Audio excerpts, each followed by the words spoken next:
Happy Sunday, y'all. This is literally the calm before the storm. Northeast is supposed to be getting spanked by a real winter storm by Tuesday, I think they're saying. So fortunately for me, God gave me a heads up, and I'm going to get new tires put on my car tomorrow afternoon, right before the damn storm hits. And you can see the wind right now, it's pretty bad. Yeah, they call Chicago the Windy City. I think Potsdam is the windy town, because that's where I'm at. Somewhere in Potsdam. Anyway, the interesting thing is, come on, stop staring. He's been staring at this stupid whiteboard that I was using for target practice last weekend, thinking it's some kind of craziness out in the woods. Just a board. Anyway, a lot of people have been losing faith because these lawsuits have been just, like, even with Texas. Even I thought at least Texas would get looked at by the Supreme Court. But when you look at the case, it had never been tried before, so it was a crapshoot on that. But it's not over yet. It's not even close to being over yet. There are several roads for our beloved President Donald J. Trump to take to victory. Several. So have faith in the plan. Pop some corn today, man. Get a little warm, because the storm is coming. My neighbor finally came out and was trying to say, hey, to hear that President-elect Joe Biden, he said that he's going to appoint Hillary to Secretary of State or something, blah, blah, blah, blah, blah. And I was like, look, he isn't president of anything until he actually says the oath, and that's never going to happen. I shut up and I walked away, and it pissed him off. And you know what? So be it. This is not the typical kind of war that any of us are used to. Nothing close to it. This is a spiritual war. And I honestly don't think that our Christian forefathers and mothers ever contemplated the state of consciousness that we would be in right now. And it's a divided state of consciousness, because there are some people that are looking at facts being presented to them and ignoring them. When you tell people that in 1918, after the Spanish flu had died out, mandatory mask wearing laws caused the deaths of 3 million people because they all contracted something known as viral pneumonia. Now, you can't present that fact to normies because they've been conditioned. They're still hypnotized into believing whatever is being told to them. They're like students in a oldie school classroom where the teacher has a switch, and if you don't behave, good job, buddy, then you're not one of us and you get thrown out of the group. That's kind of what a lot of normies are looking at. I'm pretty sure that's what normies are looking at, this whole thing, this fear becoming a virtue. Because if they don't go along with it, even though it might hurt them a little bit, hey, so what? A little sacrifice for the old people. Man on TV told me that's the way to do it. They've been programmed by the fucking TV. There's a reason why the signal's modulate at a certain frequency, because the average average person is receptive to that frequency on a subliminal level. Sorry, I can never say that word right. On a subconscious level. Same thing with your cell phone. Look into that. Do some research. It's not conspiracy theory if it's a fact. And that's the problem. The whole term conspiracy theory itself was created as a way to deflect against truthers. People, and that one kills me the most. Truthers.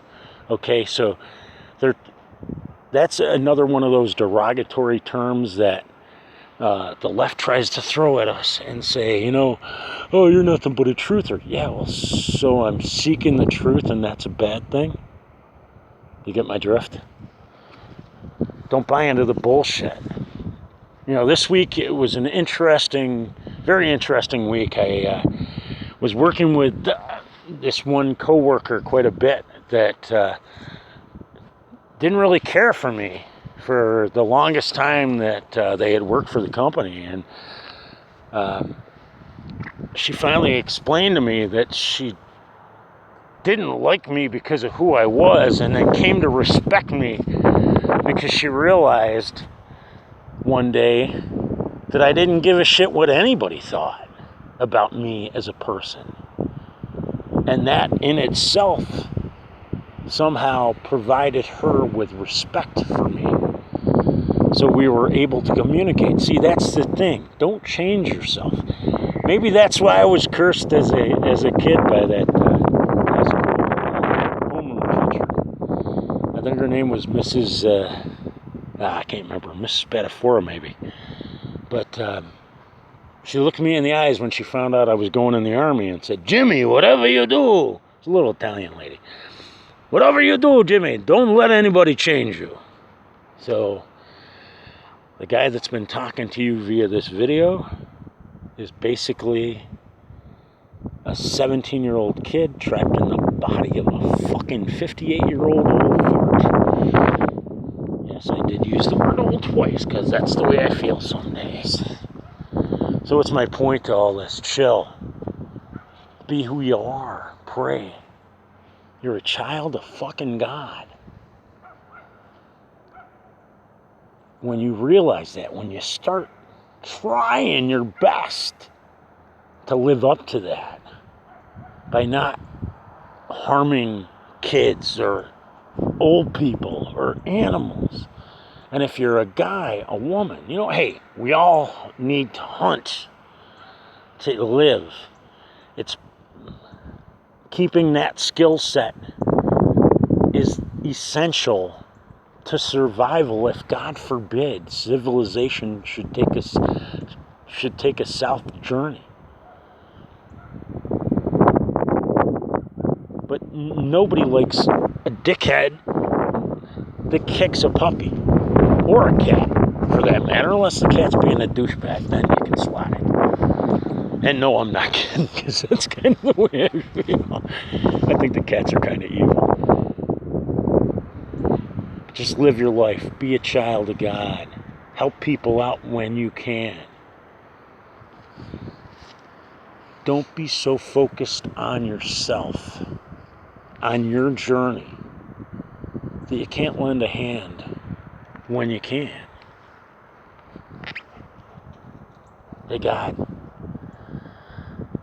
please, dear Lord, surround Donald J. Trump and all those that are working with him with not only your godly armor, but a battalion of your best archangels. Help our president unite with all the good patriots of the world.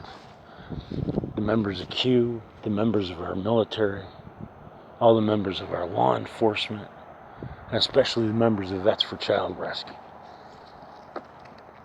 So that together we can put on the full armor of God, pick up our swords of light and truth, and in one sound voice, finally, once and for all, defeat the dark forces of evil that prey upon the children of the world. Amen. And one last thing, I know this, if you're listening to this, you know how freaking kinetic and crazy I can get at times. But there is order within my chaos, and I'm about to explain that to you.